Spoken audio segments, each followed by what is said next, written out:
This ABC15 flash briefing is sponsored by Sanderson Ford. All roads lead to Sanderson Ford. Good morning on a Thursday. Nick Saletti here with our top stories. Monsoon 2022 not slowing down, especially in the high country, as Flagstaff deals with more flooding. These are images from KAFF in Flagstaff. Look at this, showing the water flow through downtown. Authorities shutting down Highway 180 because of the flooding. It comes as Coconino County approves a $5 million transfer of funds to the county's flood control district to deal with this. The mayor of Flagstaff also declaring a state of emergency so the city could be eligible for additional resources. A globe hit with a powerful storm, and cleanup efforts will begin today after trees fell and a wash ran like a river through the downtown area.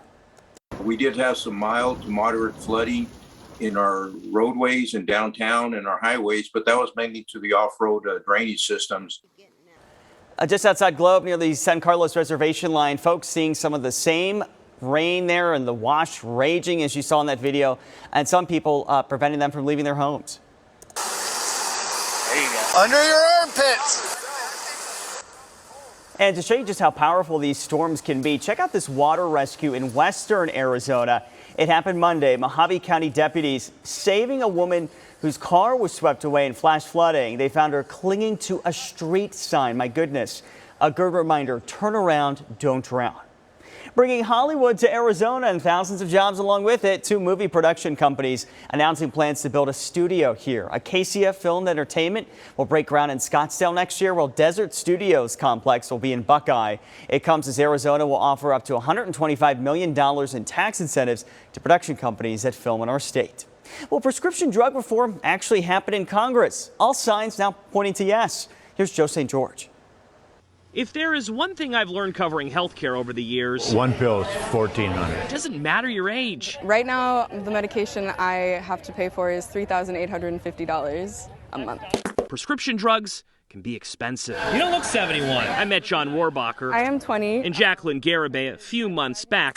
But their horror stories of going to the pharmacy came back to me as prescription drug reform begins to take center stage in Congress. According to 46 Brooklyn Research, a nonprofit that tracks drug prices, 2021 set a record for increases. Over 900 brand-name drugs saw hikes on average.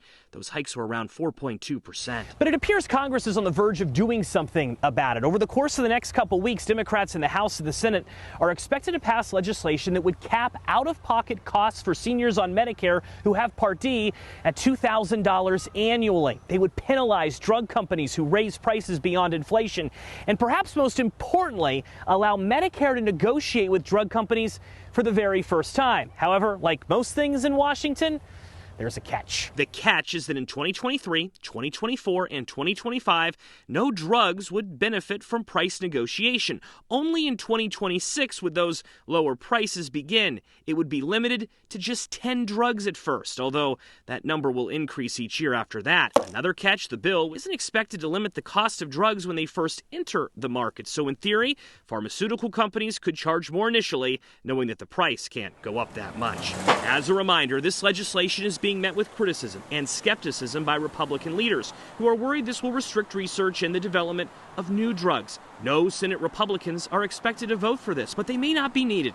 If every one of the 50 Democrats in the Senate support it, it can pass because the plan is to pass it via reconciliation, a process that requires a simple majority vote. This is the closest we've ever been. Jacqueline just hopes the final bill helps more than just older Americans. You know, it's hard enough being a college student that has an illness. It's even harder trying to figure out how to pay for all of it. In Washington, I'm Joe St. George.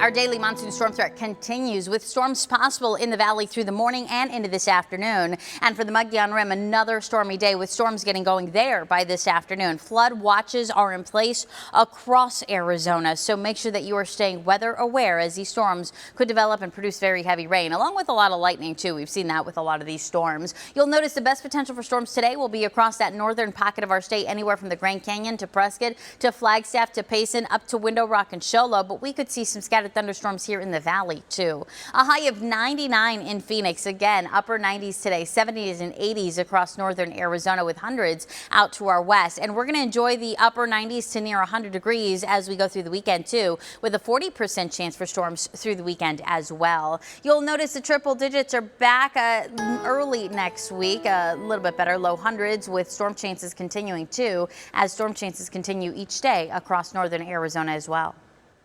For the latest headlines, weather, and traffic, go to ABC15.com or just download our free ABC15 mobile app.